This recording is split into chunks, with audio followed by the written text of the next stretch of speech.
வந்ததுனால தைவானில் இது ரொம்ப ரொம்ப சீரியஸு. இப்படிலாம் சிக்னல் எல்லாம் கிராஸ் பண்ண முடியாது. உடனே போலீஸ்லாம் இருந்தாங்கன்னா விசில் அடித்து ஒரு மாதிரி பண்ணிடுவாங்க, அலப்பறையை ஊற்றிடுவாங்க. அதேமாதிரி இந்த இடம் தாவுறது வந்து நிறைய இடத்தான வந்து ப்ரொஹிபிட் பண்ணியிருப்பாங்க. இங்கே ஆனால் அந்தமாரிலாம் பண்ணல அவ்வளோ நான் பார்த்த வரைக்கும். இந்த இடத்துல அந்த சைட்லாம் தாவறதுலாம் பண்ணல. பட் ஆனால் சிக்னல் கிடக்கிறது இருக்குது பார்த்தீங்களா, அது வந்து ஈஸியாக பண்ணிடுறாங்க. வண்டி வரலன்னா இல்லை வண்டி வந்தால் கூட ஒரு சில பேர் நடக்கிறாங்க. அதுப்பா நேற்று நம்ம இந்த கடையில் தான் போயிட்டு இட் சுகர் அப்படின்ற கடையில் தான் நம்ம போயிட்டு பார்த்தோங்க.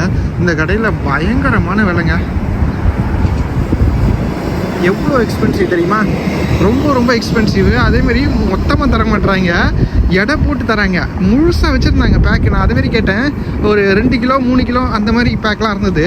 அதுமாரி கிடைக்குமா, சரி சீப்பாக கிடைக்கும்னு நான் கேட்டால் இல்லை அதுலேருந்து நாங்கள் எடுத்து உனக்கு வந்து நான் எடை போட்டு தருவேன்றாங்க. அப்படின்னா நமக்கு வந்து பெரிய ஆஃபர்லாம் அதில் கிடைக்காது. இந்த கொலம்பஸ் சென்டர் ரொம்ப ப்ரைம் லொக்கேஷனுங்க பாருங்கள்.